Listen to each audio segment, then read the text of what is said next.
the Middle East's unstable nations will drive crypto adoption. The region's next wave of crypto adoption is likely to come from people of unstable autocracies or those living in nations like Iran and Lebanon who are experiencing crippling inflation. While most Middle Eastern countries continue to limit Bitcoin trading and mining, the region's digital change has been accelerating. From Dubai's first Bitcoin fund to the Bank of Israel's testing of a digital shekel, enthusiasm among authorities and citizens is growing, even as some governments remain openly hostile to Bitcoin, BTC, and other digital assets. Despite the fact that the majority of blockchain startups have chosen to locate in crypto-friendly jurisdictions such as the United Arab Emirates, UAE, the next wave of crypto adoption is likely to come from citizens of unstable autocracies as well as those living in countries experiencing crippling inflation, Iran and Lebanon, to name just two. Bitcoin Master Plan. Turkey serves as a model for further adoption in these countries, with approximately 1 in every 5 residents apparently owning or having held cryptocurrencies. Sakir Erkan Gul, Deputy Minister of Treasury and Finance, will present a new legal framework for digital assets in October with the goal of protecting retail investors and combating money laundering. The Turkish government's stance on cryptocurrency has not always been favorable. In May, a regulation prohibiting the use of digital assets as a means of payment took effect. Despite such heavy-handed initiatives, crypto usage in the country has surged 11-fold over the last year, owing to the Turkish lira's depreciation versus the dollar. The country currently has the fastest inflation rate in all of Europe and the 13th highest rate on the planet. It's unsurprising that Turks are seeking refuge in stable coins and deflationary assets such as Bitcoin, which enable them to preserve their purchasing power and deal on the worldwide market. Iran's economic prognosis is similarly dire, with inflation exceeding 40%. As the cost of basic commodities, rice, meat, and oil, continues to rise, pushing citizens into severe poverty, US sanctions have exacerbated the problem by hammering the government's coffers. In this harsh environment, an unfathomably large crypto mining sector has arisen as a result of low electricity rates and government backing. Iran acknowledged Bitcoin mining 2 years ago and instituted a licensing system that required miners to pay a higher electricity bill.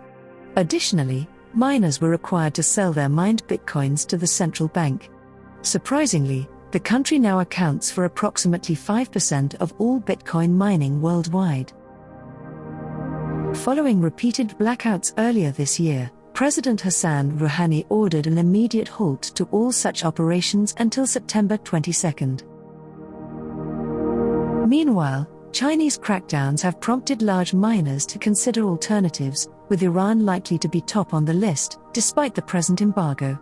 While mining is a highly specialized activity, Iranians on the ground increasingly view cryptocurrencies as a hedge against the rial's devaluation and a means of circumventing crippling foreign embargoes. Repressive laws.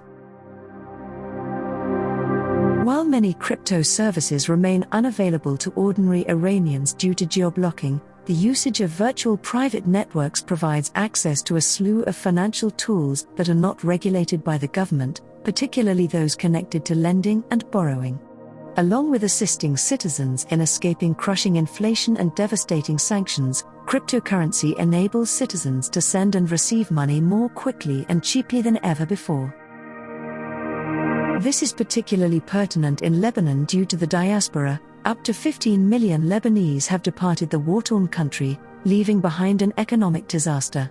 A recent story in Arabian Business described how Lebanese individuals are beginning to embrace cryptocurrencies, with active peer-to-peer commerce occurring via encrypted messaging services such as Telegram and WhatsApp. That is the logical conclusion when the local currency is depreciating and obtaining dollars is excessively expensive. As demonstrated by crypto growth in Latin America, stifling interest in alternative banking systems is an absolutely useless endeavor, even in countries ruled by dictatorial governments. While banks usually capitulate to strongmen's will, restricting withdrawals, suspending funds, and cancelling accounts, decentralized cryptocurrency cannot be stolen by any repressive state. While sanctions and know your customer regulations make it more difficult for consumers in the Middle East to purchase cryptocurrency, they are increasingly finding a method to do so. Expect the UAE to continue to set the standard in terms of government and regulation. Nevertheless, away from the trading floors and flashy towers, the next generation of users will be ordinary citizens.